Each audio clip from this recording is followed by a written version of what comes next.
Prospect 1. The Texas Rangers. The Texas Rangers top 10 fantasy prospects start at number 1 with Leody Taveras. Number 2, Willie Calhoun. Number 3, Bubba Thompson. Coming in at 4 is Cole Reagans. 5, Hans Kraus. Sounds like a diehard bad guy. Number 6, Christopher Cease. Number 7, Yaniel Perez. Number 8, Ronald Guzman. Number 9, Michael Machuela. And number 10, Yohander Mendez. Did we ever figure out who was screaming at the umpire? Did we ever figure out who that was? We never did. We actually never did. Do you have a hunch? Do you want to make an unfair accusation? I just don't even remember who was all out there. So I dragged Bogman out. I think this was... I'll never do it again. Was this extended spring training? Or was it yes, the AZL? It was. Yeah, it was extended spring training. I dragged Bogman out to so hot. This what was it? Surprise, where the Royals and the Rangers share a complex. I only went because it was your birthday. It was. Yeah, I forgot. We went to the Padres beforehand. And I think I've told this before, but like there's no more difficult field to get to than the Texas Rangers, because the Royals, it's right there. You open up, you get in there. The Rangers, though, there's like a guard in one area who won't let you park, and then there's just so much that walking. Maze from what was that Broken Lizard movie where they're all on the island getting killed? Oh yeah, the one with God, whatever. It'll come back to us. But they had a maze. Club Dread. Thank you. They had one of those big vine mazes where people are getting murdered in. That's what you had to go through to get to this field. It really felt like it. Yeah, it was really tough. So then we go out there and we're sitting, and there was just a dead bird on our way into. I remember that. I was like, that's how hot it is. That's how hot it was. Yeah, and standing next to us was Machuela, and I feel like I'm saying his name wrong again. I had it right for a while, and then I'm saying called it him wrong. Matula. Maybe it's Machuela. Yeah, Matula Avocado. Maybe it's Machuela. So it is Machuela. That's correct. Okay. Yeah. I just remember we were sitting down, and right to the left of us was Machuela, and he's the biggest legs you've ever seen in your life. They were just these huge hairy legs, and I was like, that's a 20-year-old? Like, Jesus, this kid is 21-year-old. This kid, just huge monster legs, and he was just starting to rehab. I actually got to see him during one game. One of the times I was there, he was throwing, and I didn't know who was throwing, and I was like, who the hell is this? Who the hell is this? And Machuela was he was doing business. I actually really, really like him. But yes, the Texas Rangers, no joke to get to their facility, but I would say no joke with their system. Did I mention number 10, by the way? Yohander Mendez? I said number 10, right? I got through the I think top you 10. said. Okay. Yeah, so this is a good system. I mean, I'm not sure it's flooded with quote-unquote star power, but I really, really like – I would actually say the top 10, I like every single one of these guys, and I would be cool to acquire each of them. The top 10 equates to 10 players in the top 250 of my ranks.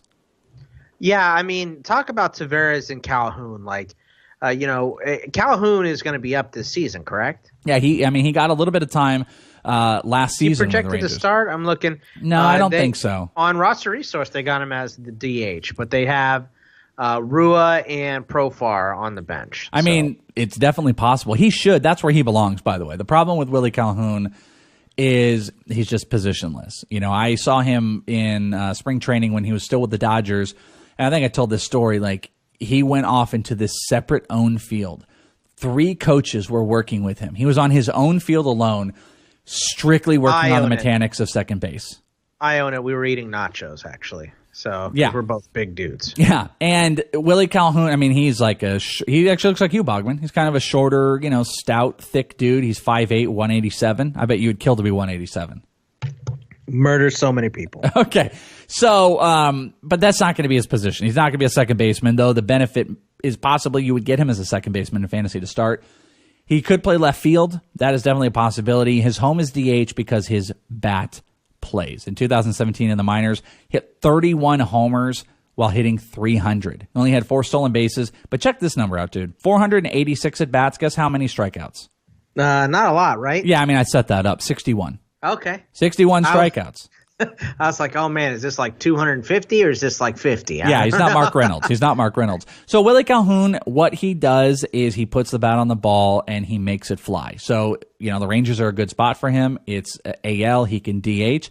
So he's exciting. He's actually a fantasy guy I would want to own, even though there's all this stuff that follows him. But my favorite guy is Leody Taveras for sure. I got to catch him in Instructs. His body got a lot bigger. Like, I just remember seeing stuff, and I was like, yeah, I like this kid, you know. He's got to grow into his body a little bit, and he got a lot of early, like, Victor Robles comps. So when I saw him, I was like, well, Taveras is jacked. I'm like, he looks jacked up right now. This is exciting. He has got incredible bat speed. He can fly around the bases. 8 homers, 20 stolen bases while hitting .250 in 2017. Not the best year as far as average goes, but he kind of sold out a little bit, just like Kyle Tucker, because in 2016 he hit .270 but only 1 homer. So, you know, he has adjusted his game. I saw a lot of that when I saw him in Instructs with Bubba Thompson and a few other, interesting lower end guys. So I think he's still a couple years away. But Leody Taveras, I do buy the Victor Robles type of comps. Like, he could, I don't think you should be shocked if by the end of this year or coming into 2019, Taveras is sitting in the top 15 overall prospects. By the normal people, like the guys that aren't counting fantasy. Like, I have got him aggressive in fantasy, but I think he could sit in the top 15 fantasy prospects if it clicks this year. The average has got to get better. You're not going to be in there if you're hitting .250. What about for impact for this year? Because there's a lot of 23-year-olds. Like, Calhoun is 23. We've got the stack of Guzman, Machuela, Yohander Mendez. Those guys are all 23. Josh Morgan has just turned 22.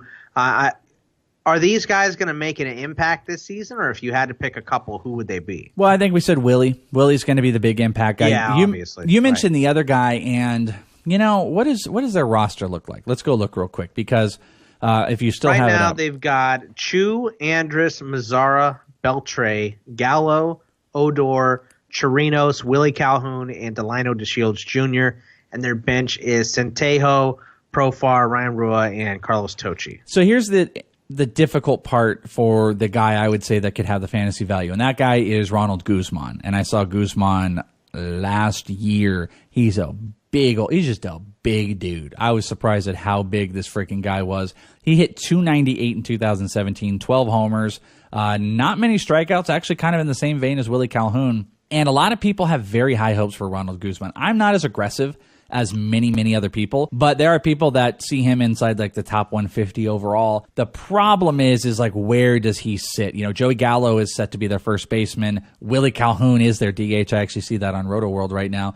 And their outfield is kind of stacked unless they were to go make some of those rumored moves of Shin-Soo Choo or something like that.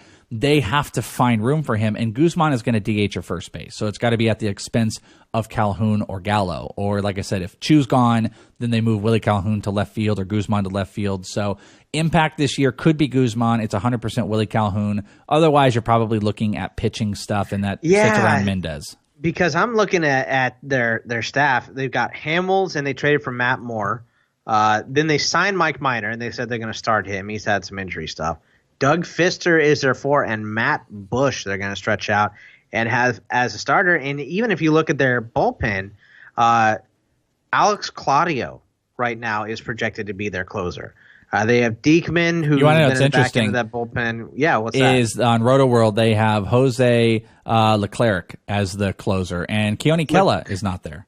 Leclerc is a middle on roster resource. Yeah, just a roster resource is usually better at this point in the year. Yeah, they're just way off. It's interesting, Matt Bush too, because I remember it was at the facility over at Camelback Ranch, and there was this rant. It was one of the coolest days because you had the Dodgers practicing, you had the White Sox practicing, and then all of a sudden there was this side game that it was an actual game going on. It was a Ranger versus part of the White Sox, and that was where Cole Hamels was there. And I actually periscoped it, and Matt Bush. They went back to back. It was Matt Bush, Roberto Trinos was there, and Matt Bush looked pretty good. I'm not shocked that they're moving him to the rotation, and I kind of dig it. But aside the point, that's not in the prospect game.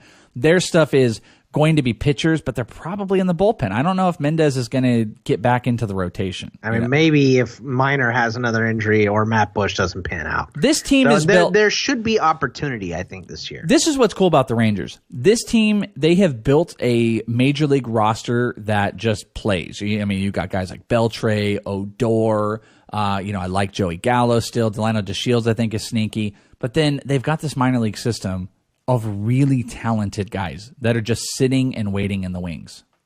Yeah, and there's a potential for Darvish to come back. I just wanted to throw that in there. Great point. He hasn't signed yet. That's a great point. What about any value picks? I mean, there's a lot of guys on this list. This is a lot like the Astros. Seems like you have more of the middle guys, though. Like this bad guy from Die Hard is in here. Hans Kraus. Yeah, that would be We one. have Christopher Sacy and Yaniel Perez. Yeah, Cease would be the one. That would be my biggest value one. What did I say? Did I say Sacy? Cease. I mean, I could be saying it maybe wrong, but I'm pretty sure it's Cease. Christopher. Yeah, Chris you're Cease. probably. I mean, that sounds more right than what I said, but I usually am more correct on the names than you. That's 100% right. That's 100% right. This was another one of those guys where I caught like their first hit and tweeted it out, and he was appreciative of that and catching that stuff. And Called you, asked you for your Tinder stuff. it happens sometimes. The interesting thing about Cease was and I said this a couple times, I was more impressed with him than Bubba Thompson. Like when I was watching these two, I was like, look at this dude.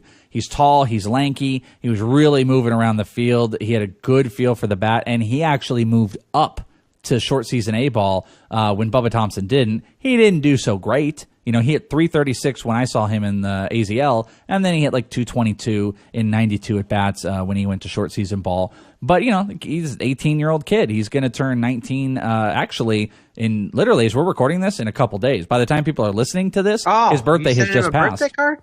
I should. January 6th is his birthday. But 6'2", 175, I really like him. He's someone I'm big on. Matt Chuela, I know people just don't care about him. I still really like him. There was a time, and maybe this is a damnation of myself and my prospect brain, was like I saw guys like Matt Chuela and Buehler in kind of the same vein. I really did. Yeah. Now, Matt Chuela, he had some struggles last year, but he was really coming off of injuries. I think Matt Chuela, he's going to open some eyes into this year. I really, really do. And if he doesn't, you're not paying a high price for him. So Matt Chuela, Cease, Yaniel Perez is he's a badass dude. I chatted with him in the fall league, and he was rocking some homers, so I like them. And yeah, they got some. If you want to talk about sleepers, when we go there, I'll mention a couple other guys. But yeah, the system definitely is pretty deep. What about okay, well, let's do it. Let's go to sleepers. Who are some sleepers? There's a lot of young kids on this list. I mean, I don't see any what is there? One 17-year-old, one 18-year-old, a couple 17-year-olds. A lot of really young kids. I mean, I know Andy Ibanez was your guy for a while, and you got him way down on your list now. I still love that guy. I really do. You clearly hate him because you have him below. He's not in your top 500. I know. How did he fall that far down? It's just a fantasy thing. Like, I think Andy Ibanez could be a utility player, but I just don't know if he'll ever find a home as a major leaguer. His People average said that about Willie Calhoun. Yeah, but they're very different, though. Like the skill set, Andy Ibanez isn't a player that's going to hit 35 homers and hit 300. His average kind of tapered off a little bit this year. He can steal a little bit. He can hit a few homers. I've seen him hit a couple just moonshot bombs. I don't know. I personally like Ibanez, but he's just not a great fantasy option. The guys I would look at, one I thought that was interesting, who I saw playing alongside Leody Tavares, was Tyreek Reed. He's really far down there, but he's 6'2", 260. He's a big old brick S-house. 20-year-old. He hit 350 in the AZL, 5 homers. He even had a couple stolen bases. I'm telling you, when you see Tyreek Reed, you're like, holy crap, that's Prince Fielder, except taller. That's what I thought. Spelled very differently, too. It's Tryeque, Tyreek. I like that. Yeah. I have not seen that spelling on Tyreek. I like that one. The other ones, Pedro Gonzalez, who they acquired from the Seattle Mariners. I really like him. And Ryan Deese, some might be familiar on. He's just outside the top 500. I got to see him pitch in the AZL finale, I think it was. He's a pretty big competitor. He's got some attitude too. He's very confident in himself. He didn't have a whole bunch of run. He did have 22 innings pitched, 19 strikeouts, a 2 ERA. He was pitching aside Hans Kraus. He is a deep league sleeper pitcher I would look for. So we'll go Ryan Deese. David Garcia, the catcher, he's put on some weight. I'm kind of excited about him. Tyreek Reed and Pedro Gonzalez, amongst a few other guys that I dig. But I'm really into that top 7 is kind of my jam. Krause, and Right. I love Cole Reagans. Cole Reagans is a dude I'm definitely into. He has got some really good. He doesn't have a big fastball, but he's got good command, and he's got some other offerings that I think could make him a really elite pitcher. And that's what that's what kind of sparked him having like the high strikeouts. He struck out 87 over 57 innings pitched. Is there anybody else that you want to talk about on the Rangers, or forever hold your peace? Because there's a lot of guys in this list. Take a peek on Anderson. Next list is big too. Yeah, Anderson Tejada, take a peek on it. I just didn't really talk about Bubba Thompson, but he's worth the acquisition. I've got maybe a few concerns if it's going to all pan out. He was kind of touted as like a big power guy coming in, and he kind of fell in the draft a little bit. There's some things on his swing, just, I don't know, to me is a little slow to the bat. I made probably a little bit too big of a deal of his overarch, kind of like his stance. But, he can run, he can hit for power, and if it clicks, he's going to be special. And that's why I have him as high as I do. I mean, I have him, I'm kind of like tearing him apart a little bit, but I've got him inside my top 100 because I think the skill set alone is worth the risk. I'm not 100%, I don't know how it's going to pan out. This is a big year for it.